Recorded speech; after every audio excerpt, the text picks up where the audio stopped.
Ni tabia 7 ambazo mwanamke huyu akiwa nazo, basi wewe mwanaume wa Kiislamu, hata kama ulikuwa ulishapeleka mali kwao, hata kama ulikuwa umeshamuoa, basi ujue ya kwamba utakuwa umeangukia pua, utakuwa umepata matatizo, kwa sababu umeoa mwanamke mwenye tabia hizi 7. Ni tabia gani hizo? Safedoor TV inavuma. Safedoor TV inavuma. Channel yetu tukufu, channel pendelevu. Safedoor TV, la chaîne d'actualité, la chaîne du savoir. Safedoor TV, bonyeza like, bonyeza subscribe, bonyeza kengele. Usisahau pia TikTok yetu. Safedoor TV inavuma sana mitandaoni. Assalamu alaikum wa rahmatullahi wa barakatuh. Alhamdulillahi rabbil alamin, alladhi ahalla an-nikaha wa harrama as-sifaha, thumma shahadatu an la ilaha illa Allah wa anna Muhammadar Rasulullah. Usikum wa nafsi bitaqwa Allahi azza wa jalla, wa'lamu anna fi taqwahu salahu ad-daraini. Ni haki waja wa Allah tuanze kumsifu na kumshukuru Allah tabaraka wa taala, na tufahamu ya kwamba endapo mwanadamu hatokuwa tayari kuvaa vazi la uchamungu, basi mwanadamu huyo atakuwa amebadilika kuwa uchi mbele ya Mwenyezi Mungu, hata kama atakuwa amevaa mavazi. Kwa hiyo vazi bora mbele ya Allah ni kitendo cha kumcha na kumtii Allah subhanahu wa ta'ala.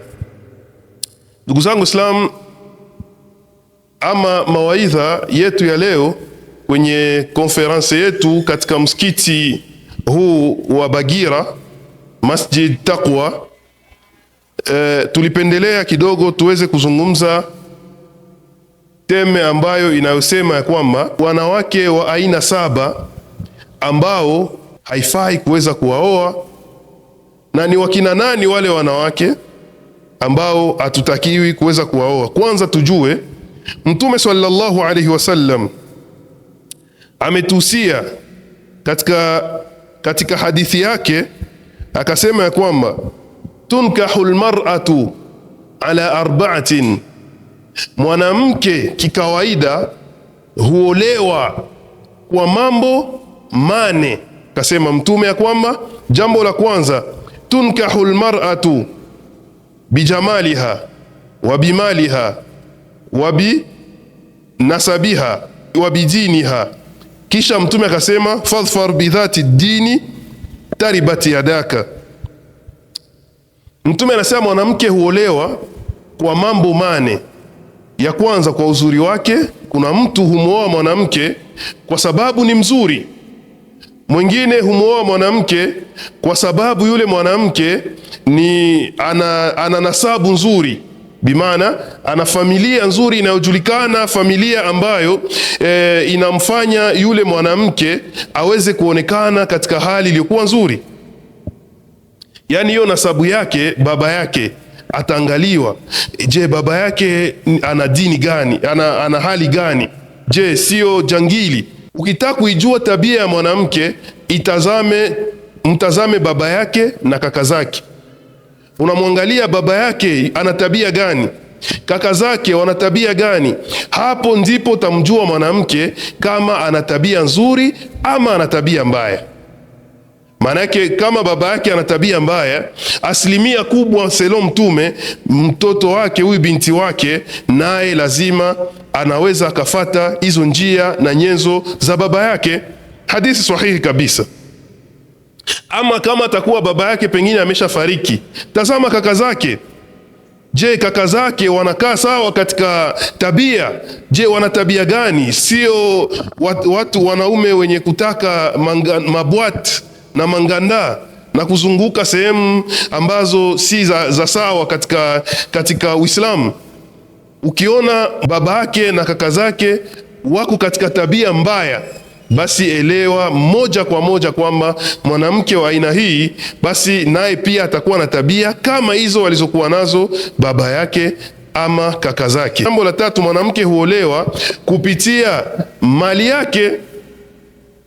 Kuna mwanamke anaweza akawa na mali ambayo mali hiyo wewe mwanaume ikawa ikakuvutia, ukasema mimi nampenda yule mwanamke kwa sababu ana pesa, si ujue ya kwamba endapo utampenda kwa sababu ya pesa zake, mali yake, Mtume akasema fadhfar bidhati dini taribat yadaka, mchague zaidi yule mwanamke mwenye dini, hapo ndipo itabarikiwa mikono yako. Inamaanisha nini haya? Inamaanisha kwamba wewe mwanaume ukitazama hii haya matatu yaliyotajwa hapa juu, mara nyingi sana utakosa baraka, lakini endapo utajitahidi kuweza kushikamana na dini ya mwanamke, basi hapo ndipo utafaidika katika maisha yako. Kuna mwanamke ambaye ana tabia ambazo zile tabia zikikusanyika katika shakhsia yake, basi sisi kama vile madai, mashekhe, tunakushauri wewe Muislamu usimuoe mwanamke wa aina hiyo. Na tabia hizo ni tabia ambazo tumezikusanya, ni tabia 7 ambazo mwanamke huyu akiwa nazo, basi wewe mwanaume wa Kiislamu, hata kama ulikuwa ulishapeleka mali kwao, hata kama ulikuwa umeshamuoa, basi ujue ya kwamba utakuwa umeangukia pua, utakuwa umepata matatizo kwa sababu umeoa mwanamke mwenye tabia hizi 7. Ni tabia gani hizo? Najua kila mtu anataka asikie ni tabia za aina gani hizi ambazo mwanamke huyu wa Kiislamu anakuwa nazo, kisha zinamfanya asipate thamani yake, mtu asibarikiwe kwa sababu yuko na yule mwanamke nyumbani. Ni tabia gani? Tabia ya kwanza, usimuoe, la tankihul mar'ata alhannana, usimuoe mwanamke hannana. Wa pili, athania almannana, usimuoe mwanamke mannana. Wa tatu, usimuoe mwanamke shaddaqa. Wa nne, usimuoe mwanamke albarraqa. Wa tano, usimuoe mwanamke almukhtali'a. Wa sita, usimuoe mwanamke annashiz, usimuoe mwanamke nashiz. Wa saba, usioe mwanamke al-ahira. Nadhani kuna wengi wanaposikia tunawataja hizi sifa za hawa wanawake, pengine kuna mtu hapa anajiuliza, yule mwanamke manana hannana ni jina tu, manake mwanamke nikikutana mwenye jina ya manana moja kwa moja nisimuoe. Hizi sio jina, bali ni sifa za mwanamke ambaye anaweza kuwa anaitwa Aisha, anaitwa Amina, anaitwa sijui Khadija wa halum majarra, lakini ana sifa hizi ambazo tunazitaja hapa.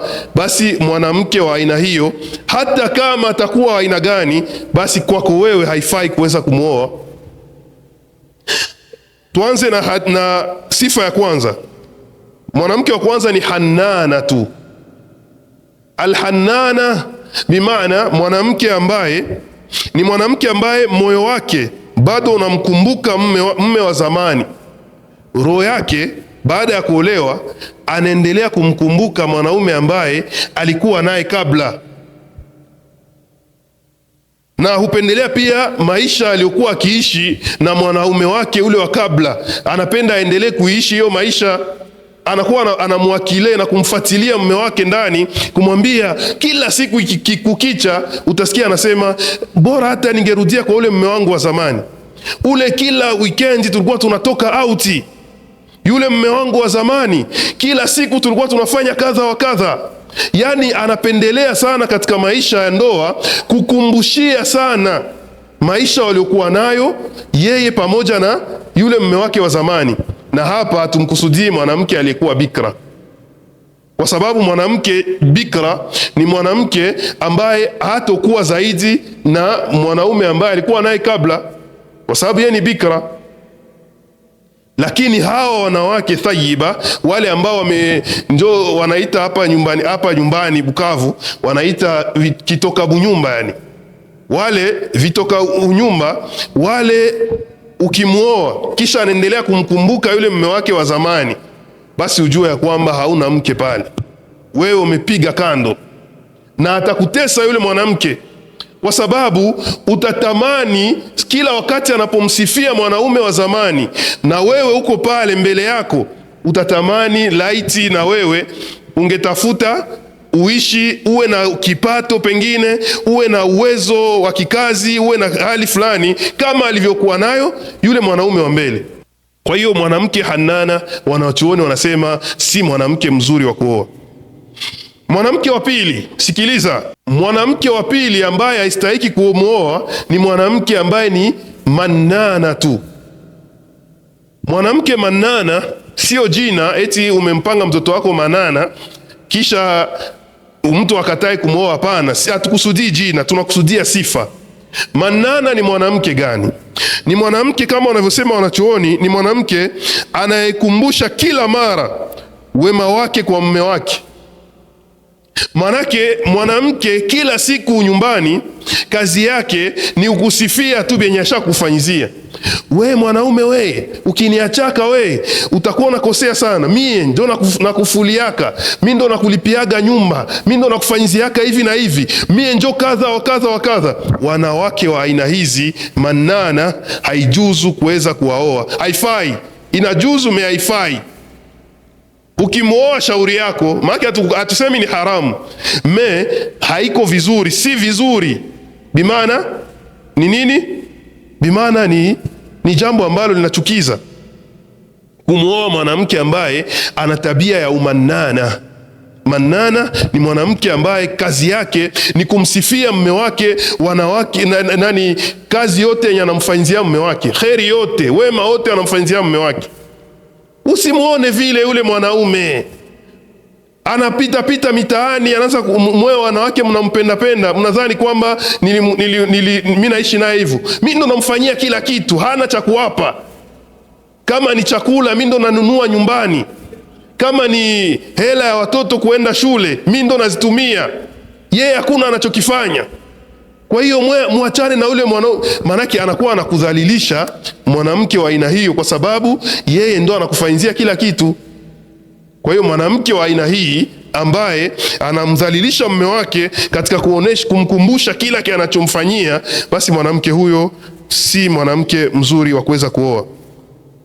Hata Mtume sallallahu alaihi wasallam, Mwenyezi Mungu Subhanahu wa Ta'ala anasema katika suratul Baqara ya kwamba la tubtilu sadaqatikum bilmanni wal adha, enyi mlioamini msivunje sadaka zenu mnazozifanya kwa kutumia manni wal adha, bilmanni wal adha, kwa kutumia maneno mabaya, manake ya kuanza kufatililia.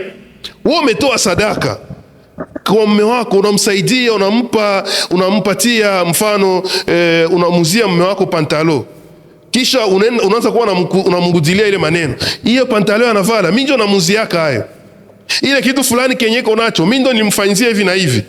Basi hii tabia zinabatilisha sadaka ulioifanya. Hata Mwenyezi Mungu anasema hivyo hivyo kwamba zinabatilika sadaka kwa sadaka ambazo mtu atakuwa ameziandaa kwa ajili ya mtu ya mwenzake. Enyi mlioamini msibatilishe sadaka zenu kwa kufatililia sehemu ambapo sadaka yako ilienda. Kwa hiyo ni mwanamke wa aina ya pili ambayo haifai kuweza kumwoa. Mwanamke wa aina ya tatu, shaddaqatu. Mwanamke shaddaqa haifai kuweza kumwoa, hata kama atakuwa anajitanzia niqabu nini, lakini ni shaddaqa. Usisogee hapa. Vijana wa mjini mnasemaje? Usisogelee. Vijana wanasema usisogelee, manake ni mwanamke ambaye ukienda unaumia. Shaddaqa ni mwanamke wa aina gani? Ni mwanamke anayezungumza mno bila mipaka. Kapenge, unasemaje? Kasuku. Mwanamke kasuku haifai kumwoa. Ukimwoa si haramu, lakini haifai. Kwa sababu gani? Ukimwoa, shauri yako, tutafungisha ndoa kama kawaida na mtenda kuishi naye, lakini utakachokiona huko ni cha mtema kuni, utakimbia. Kwa sababu mwanamke shaddaqa ni mwanamke anasema sana. anasema sana. Manake hali yake inakuwaje? Anazungumza kupita kiasi, mpaka anazungumza siri za familia yake. Ukienda kutembea mitaani utakutana mwanamke anatoka Mwabo au mume wake anaenda muajirani pale, anaanza kusema jana basi mume wangu yeye ni kazi yake ni kwenda tu kuikaa msikitini, akirudia hapa hakuna kitu analetaka. Manake des fois ndio tunaona tunakula nyama na sie nyumbani, sie ni hivi na hivi. Anasema maneno mno ndani ya siri ya familia yake. Mwanamke wa aina hii haifai kumuoa. Ukianza kumuona mapema, unamuona mitaani mwanamke kazi yake ni kuzunguka mu majumba za watu, yuko anasifia bia Mwabo, huyo mwanamke ule tia question mark, haifai kumuoa. So utakuja kumuoa, atatoa siri zako zote, mpaka zile zenye hawezi kutamani watu wazijue, kwa sababu ni mwanamke shadaka, atatoa siri. Kwa hiyo lazima tutahadhari na wanawake wa aina hizi. Leo ndoa zinaumia kwa sababu ya wanawake mashadaka. Unakutana anaweza huyu shadaka haribu tu ndoa ya mtu mmoja, kuna uwezekano hata akaharibu ndoa za watu wengine, kwa sababu sawa mwanamke unaenda sifia mume wako, unaenda toa siri za mume wako kule nje. Pengine kule nje kuna mwanamke ambaye huzitamani hizo sifa ambazo wewe huzipendi, yeye anazitamani. Mfano, waweza enda kule nje unasema mume wangu yeye kazi yake ni kuniletea tu, analeta tu mnyumba nyama tu, atukulaki samaki. Kumbe kwa mwanamke mwingine mwenye kwake anakula tu nikabuchungua, mbona mwanaume mzuri yule. Atakuja kuchonganisha, mtaachana na mume wako, yeye anaingia mwile bunyumba. Naona bakia tu na rangaranga mitaani kwa sababu ya ushadaka wako. Na ndio hivyo vice versa, kwa pia kwa mwanamke anaweza karibisha pia nyumba ya wengine, akaenda kusema kwa saa yeko anatoa siri ya mwake. Ule mwanamke kama alikuwa iko mwake mbunyumba, anaona kumbe mimi mume wangu hanisaidi yake kitu, kumbe niko tu naishi na mwanaume humu ndani, kama wengine wanavyosema mwanaume suruali, hanisaidi chochote. Kumbe mwenzangu yeye kila siku wanamuzia nyama. Kwa hiyo inakuwa inaharibu ndoa za watu. Mwanamke wa aina ya nne, ya tatu ya nne, kama tuko tunafuata pamoja. Mwanamke wa aina ya nne ni mwanamke baraqatu. Haifai kumwoa mwanamke baraqatu, kwa sababu ni mwanamke ambaye anayeshughulika kupita kiasi na mapambo, nguo, sura yake, mavazi, aonekane. Ye mwenyewe ni mwanamke tiktokia, ye ni mwanamke wa TikTok. Unakutana asubuhi ikienea, anaingia bafuni, anakoga vizuri. Baada ya kukoga, anaanza kupaka wanja yake na kupaka mpodo na kujitengeneza marouge beze, kila kitu. Kisha anatia selfie TikTok, muone hapa nimeamka. Wana system wanayoita vlog. Utasikia vlog, mwangalie namna niliamka leo tarehe fulani, anakutilia na tarehe na saa. Ingali size kwa hapa kwangu nimeamka, angalia gisi ninavyoamka. Yuko kwenye kashati koti, anaweza kuwa anavala kani karobet bule wanavuita manizete, anafilme mwanamke mzima wa Kiislamu, tena iko na filme namna anavyovaa bumanizete bumakarobe kama Kenya, akapasha hata kuonekana mbele ya wale wanaume ambao sio wa ndoa yake. Basi mwanamke wa aina hii haifai kumwoa.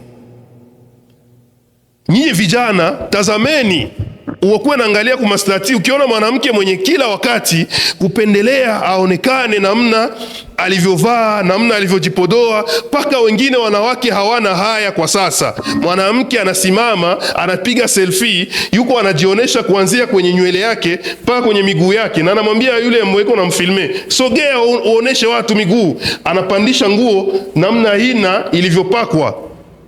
namna alivyopaka hina ionekane kwenye ma-TV, kwenye matelefone za watu ambao sio maharimu wake. Mwanamke wa aina hii haifai kumwoa. Mwanamke ambaye anaonesha ana siri ya mwake. Kuna wanawake leo tunajua shambre zao ziko aje, na sijafikaga mwabo, lakini nikiingia kwenye TikTok naanza scrolle, naona chumbani kwake pana nini na nini, mumafiga yao pana nini na nini, na siafikaka humo. Hawa wanawake wakina Shaddaka na huyu Baraka ni wanawake hatari sana. Mwanamke iko mwake, asubuhi hajuake habari ya mume wake. Mume anaweza kaamka asubuhi, nguo ziko chafu, viato chafu, hana hajakoga, hawajamtayarishia maji ya kukoga bafuni, lakini mwanamke yeye ameshamaliza yake yote na yuko tu kwenye matalana, anatia maselfie wamuone huko namna alivyojipodoa na kujipendekezesha bila kujali mume wake. Mume anatoka anaenda msikitini, unamwona mwanaume kanzu chafu, pengine pantalo anavaa haiko vizuri, haikai vizuri. Wanawake wanatakiwa kujua hata kushona. Kuna wanaume anaweza kuweka na pantalo inachanika, lakini mke wake hajua hata kushona. Yani ile wakati ya mwanamke anapashwa ajue kushona, ili akiamka asubuhi atazame mume wangu atavaa leo nini, kama ni pantalo fulani au ni shemize fulani iko katika hali gani, je ni safi au ni chafu. Kama ni chafu anafua, na kama imechanika ye mwenyewe anaingia kwenye mashine anashona pale. Ndio wanawake hawa. Hapana mwanamke ambaye yeye anajitosheleza yeye mwenyewe. Mkienda kwenye fete, kwenye sherehe, wanaanza zania kwamba wewe mume wake ndio mtu wake wa kazi, ulikuja kumshindikiza au uko shofere wake, kwa sababu yeye anapendeza vizuri zaidi yako. Wanawake wa aina hii haifai kwao.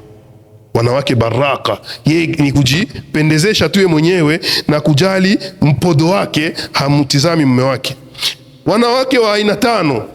Aina ya tano ya wanawake ambao haifai kuwaoa, al-mukhtalia, ni mwanamke anayependa kuomba talaka. Maana yake mwanamke kazi yake yeye ni kumwintimidea kama mwanaume, kumkhofisha mume wake. Kila akimwambia kitu, mimi kama hutaki uniache, kama hutaki nipe talaka yangu nirudi kwetu. Mwanamke mwenye anapenda kila wakati arudi tu kwao, yeye kazi yake ni anapenda maisha ya kule kwao, basi mwanamke wa aina hii haifai kumwoa. Mwanamke mwenye iko akuonesha tu kama iko mbunyumba par defaut, hakukuwa anapendelea daire kukua katika ile bunyumba, mwanamke wa aina hii usimuoe. Na ukimwoa shauri yako, na utawajua aje? Pengine alikuwa akitoka bunyumba, alikuwa aliolewa na mtu mwingine, wewe sasa unakuja kumwoa, unauliza aliachana na mume wake kwa juu ya nini? Unasikia mitaani wanakuambia basi yule mwanamke alimtesa mume wake, kila siku kumwambiaka kama upenzi nipe talaka nirudi kwetu, ningali jene sana naweza nikapata mwingine akanioa. Basi ukianza kuona mwanamke anaanza kukuambia maneno za hivi, ujue kwamba hauna mke, uko kwenye ndoano, hauko kwenye ndoa. Mwanamke mwenye anavalorize hali yake, kuonekana ya kwamba yeye bado ana muonekano mzuri, anapendeza, bado ana uwezo wa kuweza kutongozwa na wanaume wengine na akaenda kuishi maisha ya zaidi hata ya nyumba yake. Mwanamke wa aina hii ni mwanamke hatari. Vijana tahadharini sana, na sio tu vijana, hata wazee pia watahadhari sana na wanawake wa aina hii, kwa sababu sisi katika Uislamu tunaruhusiwa kuoa mwanamke zaidi ya umoja. Mtu aseme mimi nishaoa wangu niko na umoja, basi alhamdulillah nimeshasalimika na haya. La, inaweza kafikia siku ukaoa mke wa pili. Sasa ule mke wa pili lazima uchunge hizi mipaka. Na wale ambao wameumia, kuna mwanaume ambaye alilumia akaenda kuangukia mwanamke wa hizi tabia ambazo tuko tunazitaja hapa, basi mwanaume huyu, mimi ushauri wangu kwake, ongeza mke wa pili, maana umeangukia pua. Kwa sababu wanawake hawa Mannana, Hannana, Baraka, Shaddaka ni wanawake, na Mukhtalia ni wanawake ambao hawako sawa. Kwanza nikumbushe hadithi iliyoko katika sahihi katika Sunan Abi Daud na Tirmidhi, ambao Mtume sallallahu alaihi wasallam alisema amelaaniwa mwanamke ambaye anayemuomba mume wake talaka. Hakuna matatizo, wewe unakuja tu unaanza kumuomba mume wako talaka eti kisa unapenda uishi kama wanavyoishi wengine. Na gisi leo kumesha kuwa maisha ya ma TikTok na ma YouTube na mengine. Mwanamke anapenda aonekane tu kama mume wake hawezi kumfikisha katika hiyo hali waliokuwa nayo wanawake wengine kimaisha, basi anakuwa na lomba kila wakati talaka. Mume wangu mimi sikupendi tena, mimi nataka uniache. Wakikorogana tu hata kidogo na mume wake, ya kwanza yanakimbilia kusema, kama unaona unanichoka si uniache. Kila siku uko unanisumbua humu, nisukule viatu. Kama haunipendi wewe niache, daima mimi niko tayari tuachane. Wanawake wa aina hii wanalaaniwa. Ndio kisa anasema Mtume. Mwanamke wa aina ya 6, al-ahiratu. Mwanamke al-ahira ni mwanamke gani? Ni mwanamke mwenye tabia ya kuzini au mwanamke asiyejihifadhi. Tunaposema mwanamke mwenye tabia ya kuzini, hatukusudii yule mwanamke anayetoka kwake anaenda kwenye mageto ya wanaume. Hawa ni hatari zaidi. Sisi tunakusudia kwanza wale wanaozini hizi zinaa zilizotajwa na Mtume, ya macho, mtu anakutazama ambaye si halali yake, ukamtazama kwa matamanio, umeshazini. Al-ainan, Mtume anasema zinahuma an-nadhra, macho mawili zina yake ni kutazama. Mkono inazini kwa kushika mwanamke asiyekuwa halali yake. Haya yote hapa sio tu haya, bali mwanamke ambaye asiyejihifadhi mwili wake, anatembea mitaani na kasuruali. Mwanamke ana aibu tena wengine wako kwenye ndoa kabisa. Mwanamke yuko kwenye ndoa anatembea na suruali mitaani. Haikutana na shehe mjia, mimi sipende kusalimia mashehe wanakuwa baiwai sana, atapenda anze nitolea mahadisi na maaya hapa. Basi wanawake wa hivi ni wanawake hatari, kwa sababu ni mwanamke ambaye ni ahira, anayedhihirisha mapambo yake kwa wanaume ambao sio halali yake. Mwanamke wa aina hii usimuoe ndugu yangu. Na ukiona anaanza tabia za namna hizi, wewe ujue ya kwamba baada ya kumshauri, kumtoa mawaidha, kumuitia mashekhe wa mshauri, binashindikana, ongeza wa pili. Kama utashindwa kumpa talaka, ongeza mke wa pili. Kwa sababu kuna baadhi ya watu wanasema matata ya mwasi esila kana mwasi mususu. Tabia mbaya ya mwanamke kuna wakati inaisha na mwanamke mwingine. Naam, kwa hiyo wanawake wa aina hii kasiyatun ariyat. Mtume alisema katika alama ya kiyama watatokea wanawake wenye kuvaa lakini wanavaa wako uchi. Kuna wakati mwanamke anavaa kisheria, unadhania anavaa sijui baibui, na leo kuna abaya, wanaziita wanawake abaya. Ile abaya anaivaa yule mwanamke, ukiangalia unadhani ni abaya ya Kiislamu, kumbe ni abaya kafira, ya kikafiri. Kwa sababu gani? Wanamtilia tu makamba humu mkiuno. Mwanamke wa Kiislamu anafunga kamba humu mkiuno ili maumbile yake ya nyuma yaonekane vizuri. Hakuna abaya ya Kiislamu ya namna hii. Utaona sikia laidi, nimenunua abaya, wanatuuzi kwenye mastati, nimenunua abaya.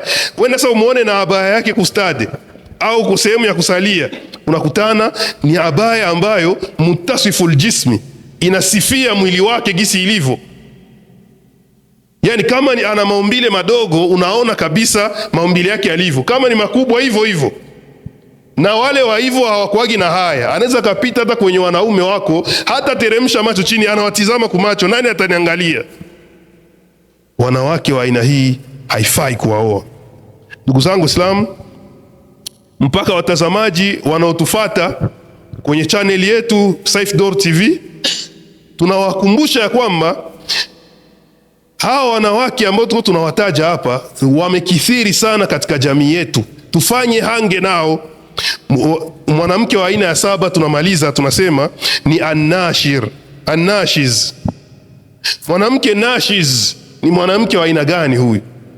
Ni mwanamke ambaye anayemuasi mume wake katika mambo ya halali, anakataa kutekeleza haki za mume wake. Huyu mwanamke nashiz ni hatari pia. Unakutana mtu yuko na mke wake nyumbani, hasali na anaendelea kuishi naye na anakaa naye bila wasiwasi, basi ujue ya kwamba wewe mwanaume kwanza utaulizwa siku ya Kiyama. Na kama wewe mwanaume unatumiaka jitihada ya kumkumbusha mke wako kunako mambo ya halali ya kheri, basi ujue ya kwamba yule mwanamke kama hata kusikia, bi'sal mar'a, mwanamke mbaya, fukuza ule ama oa mwingine, kwa sababu wanawake hawapendai kusikia mawaidha ya kuoa mke wa pili, hawatakaki. Lakini ni dini, lazima tuwaambie. Mwanamke unamwamrisha kusali alfajiri, mke wangu naamka tusali alfajiri hii tayari, mimi nachoka, nitasali hata mawite sasa nitaamka. Mwanamke wa aina hii ujue kwamba umegonga poto, hauna mke, achana naye ama uoe mke wa pili. Ataanza kusali vizuri, kwa sababu sasa ataona umeshaoa mke wa pili, atasema, atakuwa anaanza kufanya concurrence. Mume wangu anapenda nini? Ndio siku ataanza kujua bila unapendaka. Ukitaka kujua kitu gani kenye unapendaka na kenye upendaki, umuulize mwanamke ambaye kaolewa, ambaye wamemuolea mke mwingine, ndio anajua, wanalindaka sana ile jambo. Acha nisifanye jambo ambalo yule mke mwenzangu anaweza akaja kunichekelea, ama mwanaume akampenda yeye zaidi yangu. Hayo mambo kama na hayo lazima tuweze kuyajua. Na nimalize niseme ya kwamba hawa wanawake nashiz, kuna mwanamke mume wake anamuita kwa ajili ya kukutana naye kihalali, mwanamke anakataa, ajue ya kwamba la'anatha almalaikatu hatta tusbih, malaika wanamlaani usiku mzima mpaka gisi alfajiri itakavyochomoza. Sasa wewe mwanaume ambaye bado hujajua, wewe mwanamke ambaye bado hujajua sheria ya dini yako, utajikuta siku ya Kiyama unakwenda katika moto wa Jahannam, na ile hali ulikuwa na mafunzo ya dini yako ambayo ungeyafuata, ingekusaidia. Ndio maana Mtume alipoenda kuchungulia motoni alikutana wanawake ndo wengi sana. Asilimia kubwa ya waliokuwa motoni ni wanawake.